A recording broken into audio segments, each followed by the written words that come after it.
Faktanya di tahun 2026 berdasarkan penelitian dari McKinsey 2026 generasi yang akan mendominasi di dunia itu adalah Gen Z 52%. Jadi Anda akan bertarung dengan 52% populasi di dunia ini untuk mendapatkan pekerjaan. Saat negara maju kehabisan generasi muda, apakah Indonesia justru akan menguasai ekonomi dunia? Jawabannya ada di akhir video. Dunia sedang bergerak ke arah yang jarang dibahas, tetapi dampaknya akan menentukan siapa yang memimpin ekonomi global puluhan tahun ke depan.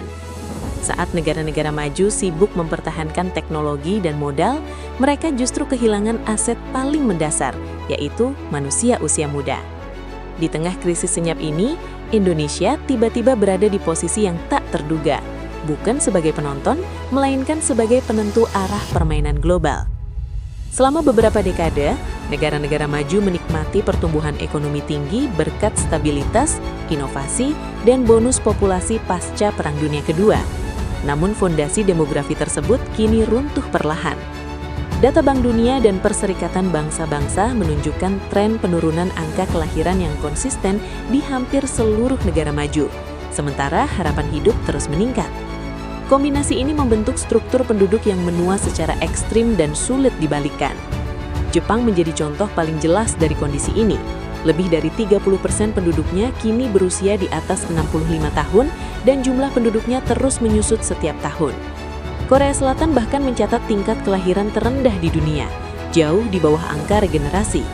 Situasi serupa juga terjadi di Jerman, Italia, dan sebagian besar Eropa Barat, di mana jumlah generasi muda tidak lagi cukup untuk menggantikan tenaga kerja yang memasuki masa pensiun.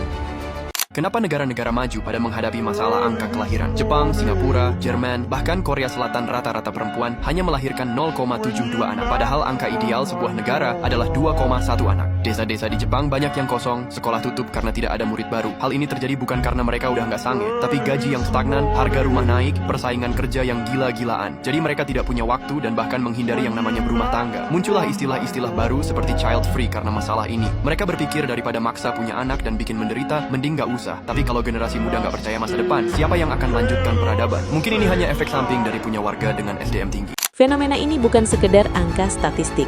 Organisasi untuk Kerjasama dan Pembangunan Ekonomi mencatat bahwa penyusutan tenaga kerja produktif mulai menekan pertumbuhan ekonomi, meningkatkan beban fiskal negara, serta mengancam keberlanjutan sistem jaminan sosial dan pensiun.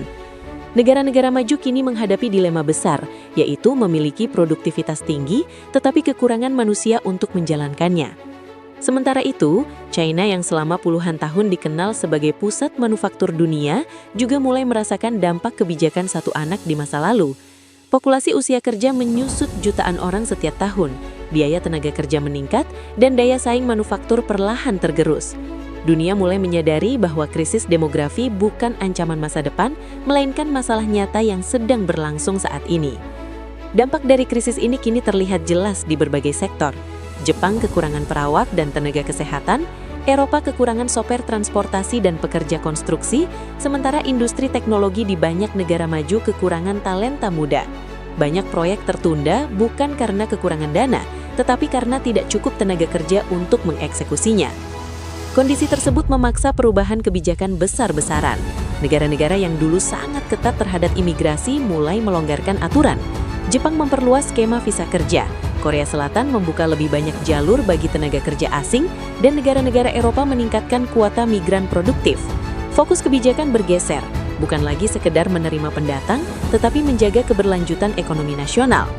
Di tengah perubahan global ini, perhatian dunia mulai bergeser ke kawasan Asia Tenggara.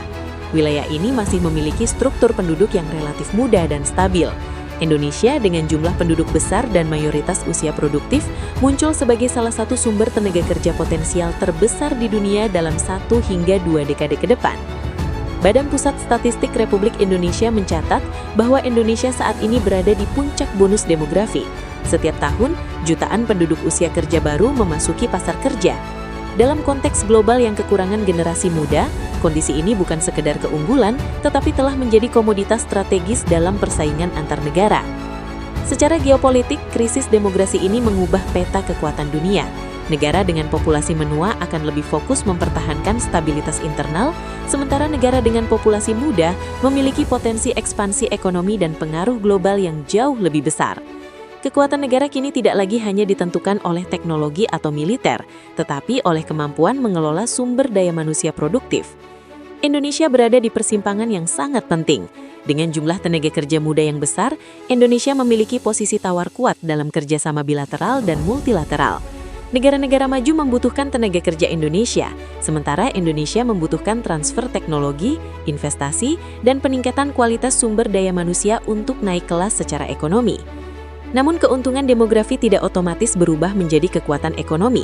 Tanpa pendidikan yang relevan, pelatihan keterampilan yang tepat, dan kebijakan industrialisasi yang konsisten, tenaga kerja muda hanya akan menjadi angka statistik. Inilah perbedaan antara negara yang sekedar memiliki populasi besar dan negara yang mampu mengubahnya menjadi kekuatan ekonomi nyata. Dalam konteks ini, persaingan global pun bergeser. Dunia tidak lagi hanya berebut sumber daya alam, tetapi juga berebut manusia produktif. Negara yang mampu menciptakan ekosistem kerja, pendidikan, dan inovasi akan menjadi magnet global. Indonesia memiliki modal awal yang kuat, tetapi hasil akhirnya sangat bergantung pada keputusan kebijakan hari ini. Bagi dunia, Indonesia berpotensi menjadi penyeimbang krisis tenaga kerja global. Tenaga kerja Indonesia telah terbukti adaptif di berbagai sektor, mulai dari manufaktur hingga layanan kesehatan dan teknologi. Ini menjadikan Indonesia bukan hanya pemasok tenaga kerja, tetapi mitra strategis dalam menjaga stabilitas ekonomi global. Bagi Indonesia sendiri, peluang ini bisa menjadi akselerator pembangunan. Penempatan tenaga kerja ke luar negeri yang dikelola dengan baik dapat meningkatkan devisa, memperluas pengalaman kerja, dan mempercepat transfer keahlian. Namun tanpa perlindungan dan regulasi yang kuat, resiko eksploitasi dan ketimpangan sosial juga akan meningkat. Di sisi lain, jika Indonesia mampu menyerap tenaga kerja muda di dalam negeri melalui industrialisasi dan ekonomi berbasis nilai tambah, dampaknya akan jauh lebih besar. Dunia saat ini tidak hanya mengamati Indonesia, tetapi mulai bergantung pada keberhasilan Indonesia dalam mengelola generasi mudanya. Dalam sistem global yang saling terhubung, kegagalan satu negara besar dalam mengelola demografi dapat menimbulkan dampak lintas batas. Dalam 10 hingga 20 tahun ke depan, krisis demografi negara maju diperkirakan akan semakin dalam. Jumlah pensiunan jauh melampaui tenaga kerja baru, dan negara yang gagal beradaptasi beresiko mengalami stagnasi ekonomi berkepanjangan. Sebaliknya, negara dengan populasi muda yang produktif akan menjadi pusat gravitasi baru ekonomi dunia. Indonesia diperkirakan masih menikmati bonus demografi hingga awal dekade 2040-an. Waktu ini terbatas dan tidak akan terulang. Setiap tahun yang terlewat tanpa reformasi pendidikan, industri, dan ketenaga kerjaan adalah peluang yang hilang. Langkah strategis yang dibutuhkan bukan hanya menambah jumlah lapangan kerja, tetapi meningkatkan kualitasnya. Pendidikan vokasi, penguasaan teknologi, dan penguatan industri nasional menjadi kunci. Tanpa itu, Indonesia hanya akan menjadi pemasok tenaga kerja murah, bukan pemain utama ekonomi global.